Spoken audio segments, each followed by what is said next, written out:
Hello, my dear students. Assalamu alaikum. This is Abbas from Green Pea School. Hopefully, all guys must be fine. Welcome in physics class. So, guys, are you ready? So, keep focus on my lecture. If you are ready to take very interesting lecture, because today we are going to start very interesting topic. But before that, I want to tell you that what we have done before. Before that, we have done the numericals of chapter number 3. Now we have to start chapter number 4, which is about the motion and force. But the beginning topics like motion, force, Newton laws of motion we have done. So right now we are going to start about that force which we can apply on each and every body, but which is not flexible. Which we can apply on that body which is not flexible. So what is that for? That is called tension force. That is called tension force. So guys, क्या मतलब है इसका? Let's suppose I am going to give you one example. आज की रोज़मर्रा ज़िंदगी में हमें कहा जाता है, देखा जाए तो रोज़मर्रा ज़िंदगी में लोग कहते हैं कि यार हमारे दिमाग में कोई टेंशन है, मतलब वो कहते हैं हमारे माइंड में कोई टेंशन क्रिएट होती है। और ऑब्वियसली लगता भी यही है कि हमारे माइंड में एक टेंशन क्रिएट हो रही होती है, और वो कहते हैं ये होती भी माइंड की वजह से है। मतलब इसमें हमारा माइंड डिस्टर्ब होता है, और मतलब इसमें हमारा सारा माइंड इन्वॉल्व होता है। But this is wrong, this is wrong.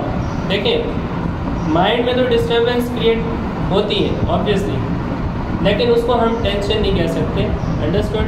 जो हमारी टेंशन होती है वो बेसिकली कहाँ से होती है? वो होती है मसल्स कॉन्ट्रैक्शन की वजह से। This is just because of muscles contraction. जब तक मसल्स की कॉन्ट्रैक्शन नहीं होगी हमारी बॉडी में, जब तक हमारे मसल्स डिस्टर्ब नहीं होंगे, जब तक वो हमारे नर्वस सिस्टम को सिग्नल्स नहीं पहुंचाएंगे, तो हमें उस चीज़ की फीलिंग्स आ ही नहीं सकती। सो व्हाट आई मीन, इसका मतलब क्या है कि अगर let's suppose if you are going to gym, understood, if you are taking some dumbbells, अगर आप कोई डम्बल्स उठा रहे हैं, अंडरस्टूड, अब उस डम्बल्स को अगर आप एक ही टाइम में उठा के खड़े रहें इस तरीके से, after some time when you will put the dumbbells you will feel some pain. आप जरा फील करेंगे कि भी आपको कुछ पेन फील हो रहा है। लाइक जैसे आप डम्बल्स को उठाएंगे और कुछ देर के लिए, जब आप उसको 5 मिनट तक उठा के खड़े रहें, और जैसे ही आप उसको नीचे जाने के लिए रखेंगे तो आपका जो हैंड है, मतलब जो आपका बाजू है, वो थोड़ा नीचे जाने के खिलाफ मज़ामत करेगा। It means there is opposite force, obviously it has already been disturbed. इसका मतलब क्या है? जब आपने वो डंबल्स उठाए, तो जब आप उसको आफ्टर 5 मिनट्स नीचे रखेंगे तो ऑब्वियसली आप एक पेन फील करेंगे, और इसी को हम क्या नाम देते हैं? ये जो फोर्स होती है, ये कौन सी फोर्स होती है? टेंशन की फोर्स। बट ये हमें फील माइंड में होती है। क्यों? क्योंकि यही मसल्स की जो कॉन्ट्रैक्शन होती है, ये हमारे ब्रेन को जाके सिग्नल्स देती है, और जिसकी वजह से हमारा माइंड क्या फील करता है? टेंशन फील करता है। So it's all about the tension force. This is the biological example. ये जो मैंने आपको एग्जाम्पल दी है, ये एक बायोलॉजिकल एग्जाम्पल है। But in physics, according to physics, what is tension? हम फिजिक्स की अगर रूल से अगर हम टेंशन पे जाएं तो टेंशन क्या होती है? बेसिकली फिजिक्स की रूल से किसी रस्सी पे, किसी वायर पे, मतलब कोई ऐसी चीज़ हो जिसमें फ्लेक्सिबिलिटी हो, जिसमें फ्लेक्सिबिलिटी ना हो, तो हम उस चीज़ पे इसको अप्लाई कर सकते हैं। सो it's all about that force. देखा जाए तो फिजिक्स की रूल से और बायोलॉजी के अकॉर्डिंग दोनों टेंशन फोर्सेस हैं। अंडरस्टूड? देखा जाए तो दोनों है भी डिफरेंट, बट इनका जो रिजल्ट आता है वो हमेशा क्या होता है? सेम होता है। जैसे कि मैंने आपको एक जिम में जाने की एग्जाम्पल दी, जैसे आप डंबल्स उठाते हैं तो ऑब्वियसली जब आप पेन फील करते हैं तो वो आपका हैंड जो होता है कुछ देर के लिए रुका रहता है, because you are getting some pain. अगर आपको पेन फील नहीं होगा तो ऑब्वियसली आपका माइंड उस चीज़ के सिग्नल्स कैच नहीं कर पाएगा, जिसकी वजह से आपको क्या होगी? टेंशन क्रिएट नहीं होगी। Understood? So this is the best example which I already gave you, and according to physics I told you that tension can be created in the rope, in any wire. Understood? So let's come to our lecture that actually what is the tension force, how can we define and how can we elaborate that, how we are using the tension force, where is the application and what is the best example. Now you are going to learn in the definition. So let's come to the definition. So guys, what is tension force? How it can be defined? It is defined as therefore that is transmitted through a rope, string or wire. As I explained before, ये किसी भी wire के साथ रोप में मतलब रस्सी में या फिर किसी स्ट्रिंग में, अंडरस्टूड, ये उसी में ही क्रिएट होती है when pulled by the force acting from opposite sides, understood. और दोनों एक जो साइड होती है उसकी जो अपोजिट साइड होती है उधर से भी फोर्स लग रही होती है और एक फोर्स हमारी बॉडी की तरफ से लग रही होती है, understood. So the tension force directed over the length of wire and pulls energy equally on the bodies at the ends. Now how you will understand, I am going to explain in one figure. So guys, this is figure, understood? This is the figure in which at the both ends the string is in extension. देखें यहाँ पे जो है हमारे पास दोनों तरफ से जो इसकी वायर है वो क्या है, खिंची हुई है, ठीक है। मतलब दोनों में क्या है, एक्सटेंशन है, यहाँ से भी एक फोर्स लग रही है और यहाँ से भी एक फोर्स लग रही है। So guys, this will be which force, tension force, it will be tension force, understood. ये हमारे पास है टेंशन फोर्स, बट ये किसकी वजह से प्रोड्यूस हो रही है? क्या आपने ये गौर किया ये किसकी वजह से प्रोड्यूस हो रही है? ऑब्वियसली ये किसकी वजह से हो रही है, बाय पुलिंग फोर्स। इसमें इस चीज़ का जो है बहुत बड़ा रोल है, ठीक है। तो अब मैंने आपको जैसे कि पहले डिफाइन किया था कि टेंशन फोर्स बेसिकली होती क्या है और ये क्यों डिफरेंट है इतना दूसरी फोर्सेस से। सो just because of this energy, क्योंकि ये किसकी वजह से होती है, खिंचाव की वजह से होती है। पहले खिंचाव की वजह से जो क्रिएट होती है, तो इसलिए ये फोर्स जो है बाकी फोर्सेस से काफ़ी डिफरेंट है। अब देखिए यहाँ से इस साइड से भी खिंचाव है और इसके अपोजिट साइड पे भी क्या है, जो इसका अपोजिट एंड है वहाँ से भी इसकी तरफ से खिंचाव है। इसमें क्या है, सब पार्ट्स पे इक्वल फोर्स अप्लाई हो रही है, अंडरस्टूड। तो इसलिए हम इसको क्या नाम देते हैं, tension force. Now we are going to learn about the first case. अब हम देखते हैं कि इसका पहला केस कैसे होता है। वो होता है लेफ़्ट टू राइट। अगर हम एक फोर्स लेफ़्ट टू राइट लगाएं तो उसमें हमारे पास क्या रिएक्शन आता है, like this is the block. ये हमारे पास क्या है, ब्लॉक है, अंडरस्टूड। यहाँ से मैंने एक रस्सी बांधी हुई है और ये मतलब एक पर्सन है जो उस रस्सी को अपनी तरफ खींच रहा है। Whenever he will pull this rope, जैसे ही वो उस रस्सी को अपनी तरफ खींचेगा तो मतलब उसके हर पार्ट पे इक्वल क्या हो जाएगी, फोर्स अप्लाई हो जाएगी और उसमें कोई गुंजाइश नहीं रह जाएगी फ्लेक्सिबिलिटी की, उसमें कोई फ्लेक्सिबिलिटी की गुंजाइश नहीं होगी। अब ये जो है हमारे पास ये एग्जांपल है लेफ़्ट टू राइट, और ये भी किसकी वजह से क्रिएट हो रही है, जब इसको ये पुल करेगा तो ऑब्वियसली ये ब्लॉक के अंदर भी एक फोर्स है, जाहिर सी बात है ब्लॉक का एक वेट है जो इसके खिलाफ क्या करेगा, अपोजिट अगेंस्ट एक फोर्स लगाएगा। एक हमारी बॉडी लगा रही है और एक जो है ये क्या लगा रहा है, ब्लॉक, जिसकी वजह से दोनों तरफ क्या हो रही है, बराबर फोर्सेस क्रिएट हो रही है। बट इसमें कोई फ्लेक्सिबिलिटी नहीं है और ये किसकी वजह से हो रही है, बाय पुलिंग, अंडरस्टूड। तो ये भी हमारे पास, ये कौन सा केस है, ये फर्स्ट केस है जिसमें हमारे पास क्या कहा जाता है, जो लेफ़्ट टू राइट है। Now we are going to move on second case which is vertical. This was horizontal, understood. Now we are going to move on vertical and this is our second case. My dear students, अब second case के अंदर अगर हम देखें तो देखें यहाँ से इसमें एक पुली यूज़ हो रही है, this is called pulley and this is attached with one jug and there is one water. Suppose there is some water and there is some weight of this jug. यहाँ पे जो है हमारे पास इसमें पानी भरा हुआ है और इसका कुछ वेट है और ये किसके साथ अटैच है, रस्सी के साथ अटैच है, अंडरस्टूड। और ये रस्सी जो है पुल्ली के साथ अटैच है और इस पुल्ली के थ्रू ये जो पर्सन है इस रस्सी को अपनी तरफ खींच रहा है। Now we are going to move on second case, this is vertically, understood. And suppose there is one rope which is attached with one jug. इस जग में सपोज एक पानी है जो एक पुली के साथ अटैच है रस्सी के थ्रू, और यहाँ पे एक पर्सन है जो उस रस्सी को अपनी तरफ खींचेगा। तो अब यहाँ से भी हमारे पास दो फोर्सेस क्रिएट होंगी। जैसा कि मैंने आपको हॉरिजेंटल में एक्सप्लेन किया था कि हर टेंशन फोर्स के अगेंस्ट एक कौन सी होती है, अपोजिट फोर्स होती है। अब यहाँ पे जो है हमारे पास रोप में यहाँ टेंशन फोर्स अप्लाई हो जाएगी, बट इसके अगेंस्ट जो यहाँ पे इस जग पे जो फोर्स अप्लाई होगी वो कौन सी होगी, ग्रेविटी की फोर्स, अंडरस्टूड। सो इसमें जो इक्वेशन बनती है हमारे पास वो कुछ इस तरह की बनती है, D equals to mg, fine. So just because of mass and gravity the tension force is created. अब यहाँ पे जो हमारे पास टेंशन फोर्स लग रही है वो किसके अगेंस्ट है, ग्रेविटी के अगेंस्ट है, और इसके जो अपोजिट है वो ग्रेविटी की फोर्स है। And the equation is D equals to mg। Case 1 derivation is very simple. Basically question is that derive the formula for the acceleration and the tension for the two bodies attached to two ends of string. This is string, this is body B and this is body A, and passing over a frictionless pulley. ये क्या है, frictionless पुली है। String के to and से ये दो bodies join हैं, body A and body B.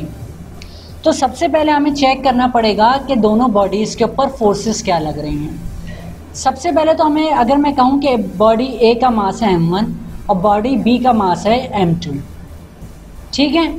तो अगर मैं बॉडी ए पे लगाए जाने वाली फोर्सेस को फाइंड करता हूँ, so from the figure this is very very clear. Body vertically downward move कर रही है। तराजू के अंदर जो चीज़ नीचे होती है that means that is heavier, it means m1 greater than है m2 से। लेकिन हमने अभी भी देखना है कि फोर्स कौन सी एक्ट कर रही है। जब वेट हमेशा वर्टिकली डाउनवर्ड एक्ट करता है due to the factor of gravity. So in this case as well, number one force is weight बराबर होता है W is equal to mg।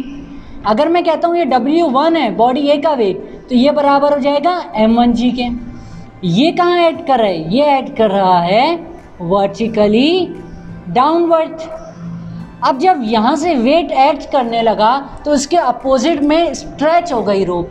जब रोप स्ट्रेच हो गई तो अगेंस्ट में एक फोर्स लगने लगी। वो फोर्स क्या थी, the force in stretch string में लगने वाली फोर्स क्या हो गई, टेंशन। और टेंशन कहाँ ऐड कर रही है, वर्टिकली अपवर्ड ऐड कर रही है। लेकिन अगर देखा जाए इस पर नेट फोर्स क्या लग रही है, तो हमें पता चलता है नेट फोर्स ये होती है कि अगर मैं एक बंदा एक रोप को खींच रहा है और दूसरी साइड से मैं भी खींचना शुरू कर दूं, तो जब तक हम दोनों, एक रोप नहीं हिल रही थी, दोनों की ताकतें थी बराबर। फिर जहाँ से जितनी ताकत बढ़ी और वो फोर्स वो बॉडी दूसरी तरफ खींचना शुरू हो गई, इसका मतलब दैट इज नेट फोर्स, या जिसे मैं रिजल्टेंट फोर्स भी कह सकता हूँ। Resultant force is calculated by the algebraic sum.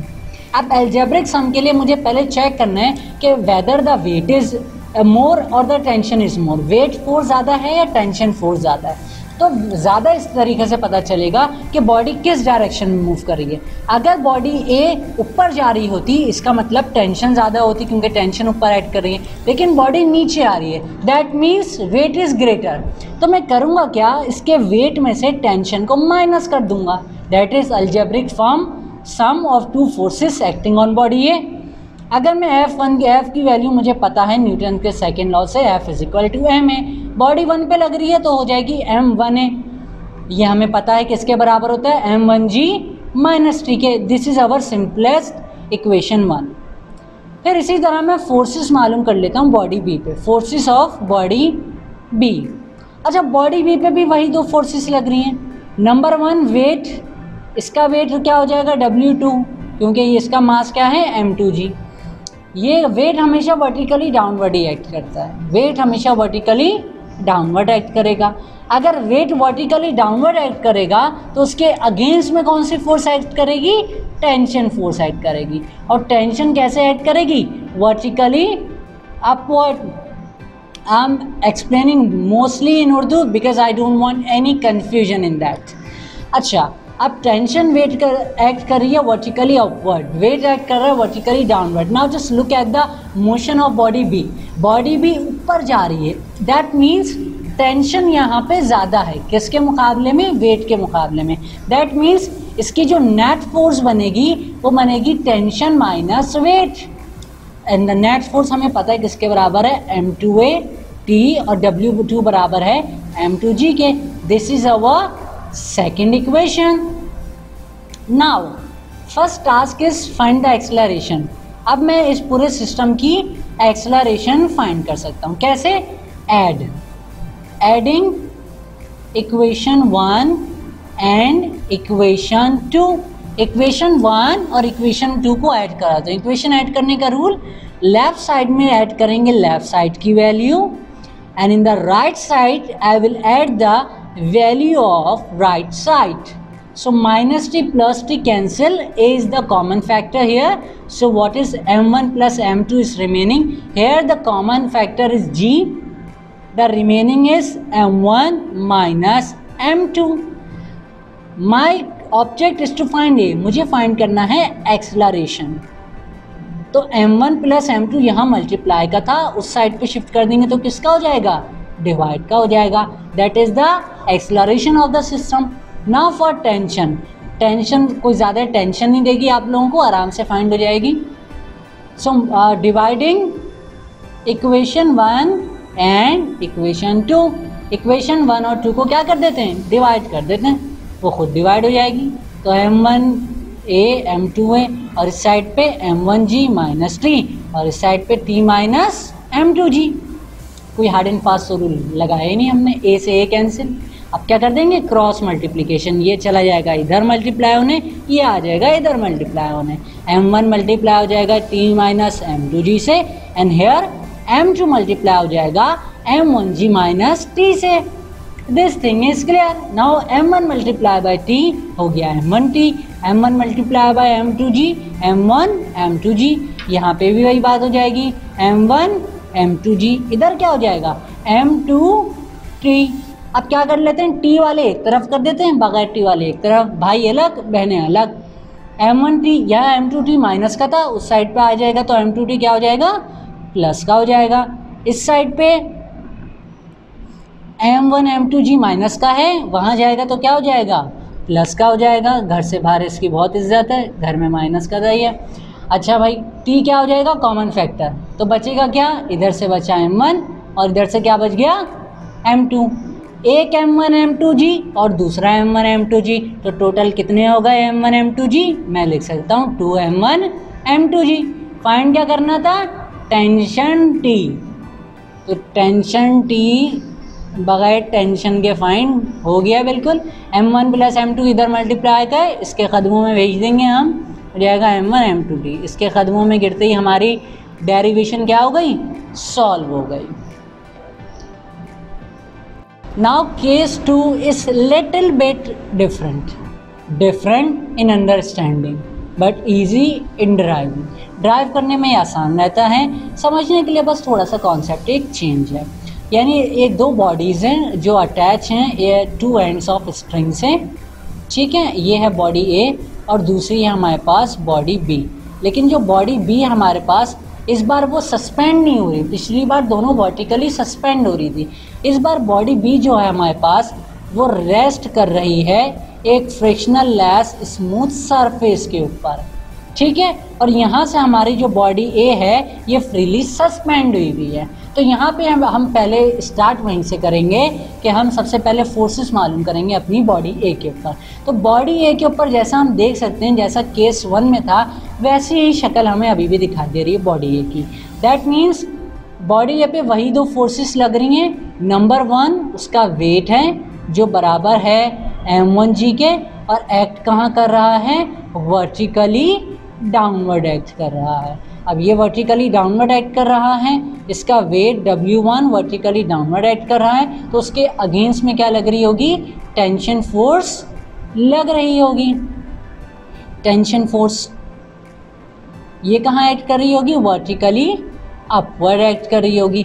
लेकिन अभी भी मुझे यही बात समझ आ रही है कि बॉडी डाउनवर्ड आ रही है, इसका मतलब still weight is greater than the tension. अभी भी इसका जो वेट है वो टेंशन से क्या है, ग्रेटर है। अगर इसका वेट टेंशन से ग्रेटर है तो नेट फोर्स बनाते हुए मैं ग्रेटर में से स्मॉलर फोर्स माइनस कर दूंगा। Same again F is equal to M A, body 1 के लिए बात कर रहे हैं तो M1A बराबर हो जाएगा M1G minus T. This is our first equation that shows the resultant force of body A. Now just let's move on to body B.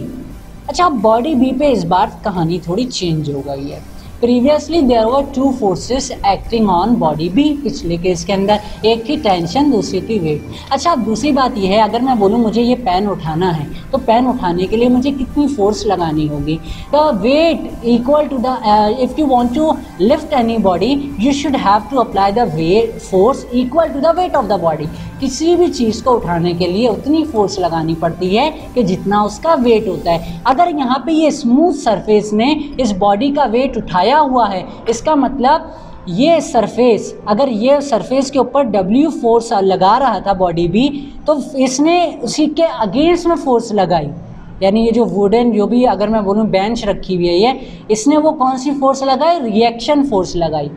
Wait के अगेंस्ट जो फोर्स होगी वो क्या कौन सी फोर्स होगी, रिएक्शन फोर्स होगी। तो वेट का जो इफेक्ट था वो उसकी रिएक्शन फोर्स ने क्या कर दिया, कैंसिल कर लिया।